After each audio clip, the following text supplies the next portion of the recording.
adventures, you're in for a treat. Don't forget to subscribe and hit that like button to join us on this thrilling journey.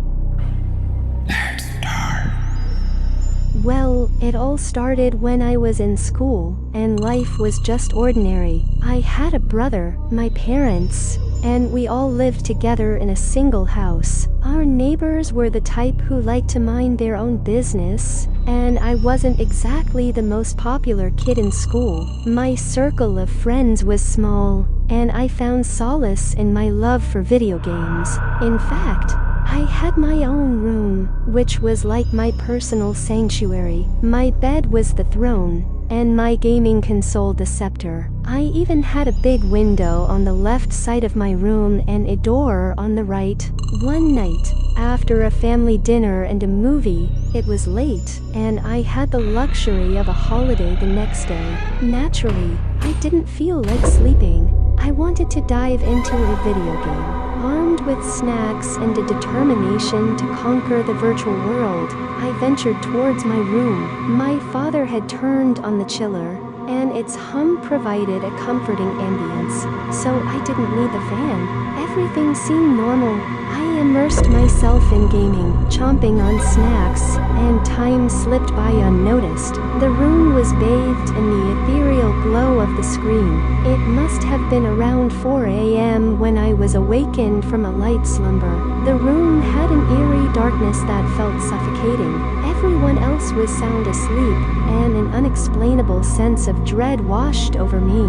I tried to shake off the feeling, to will myself back to sleep, but something wasn't right. Restlessness gnawed at me, and I tossed and turned. Then I heard a faint, scraping sound from beneath my bed. My heart raced, and I froze, gripping my sheets tightly, burying my face under the pillow. I hoped it was just a rat. As I lay there paralyzed by fear, I couldn't ignore the fact that this wasn't an ordinary noise. Minutes crawled by, and I strained my ears to catch any further sounds. What happened next sent shivers down my spine.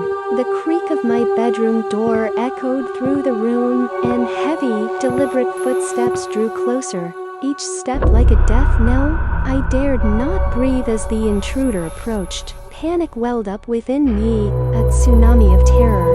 Who could be awake at this hour? Why were they in our house? I clutched my pillow tighter, beads of sweat forming on my forehead, as I dared to look down once more, only to be met by a pair of gleaming, malevolent eyes staring back at me from the darkness beneath the bed. The world around me spiraled into a nightmare, and I knew that my life would never be the same again. In that harrowing moment, I was confronted with a horrifying truth. I was not alone in my room, and whatever lay beneath my bed was not of this world. I couldn't contain the terror that gripped me any longer. With a surge of adrenaline, I crawled out of the bed, letting out a guttural scream. Someone's in my room. I scrambled backward on the floor, the image of those malevolent eyes seared into my mind. My parents' room was just down the hall, and my desperate cries reached their ears in an instant. They burst into my room, their faces a mixture of confusion and concern. Seeing the sheer panic in my eyes, they didn't waste a moment. My father reached for the phone and dialed 911. While my mother tried to comfort me. The minutes that followed felt like an eternity as we huddled together in the dimly lit hallway, waiting for the authorities to arrive. My heart pounded with fear, and every creak of the floorboards felt like an ominous omen. What kind of intruder had been lurking beneath my bed, and how had he managed to go unnoticed until now? Soon, the wailing sirens of approaching police cars echoed through our quiet neighborhood. Officers rushed into our home, their flashlights sweeping the room for any sign of the intruder. Tensions ran high as they meticulously searched every corner, finally stopping at the bed. And there, hidden in the shadows, they found him a disheveled, filthy man, curled up like a grotesque creature beneath my bed. He was promptly dragged out, his eyes vacant and devoid of humanity.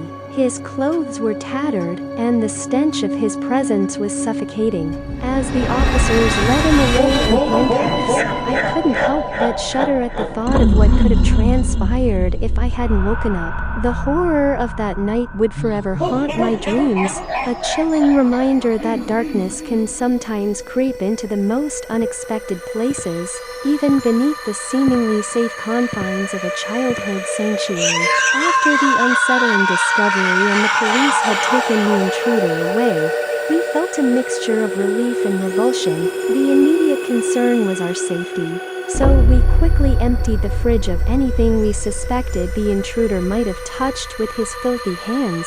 The very thought of his presence in our home sent shivers down our spines. We turned our attention to my room, which I had neglected to clean before the new year. The fear and anxiety had been so overpowering that I couldn't bear to spend another moment in that room without thoroughly cleaning and disinfecting it. My parents and I worked together, scrubbing away the lingering sense of violation that had seeped into the walls. Despite our efforts, I couldn't bring myself to sleep in my room for a long time. The trauma of that night, the memory of those sinister eyes, and the knowledge that an intruder had lurked beneath my bed continued to haunt me.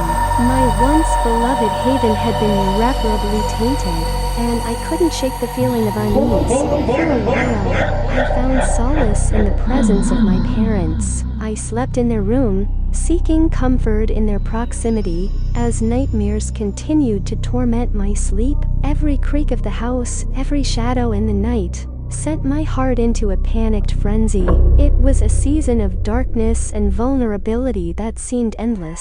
The incident left a deep scar on my psyche, a constant reminder that safety can be a fragile illusion, and that the most terrifying monsters can sometimes be all too real. It would take time, therapy, and the unwavering support of my family to rebuild my sense of security and trust in the world.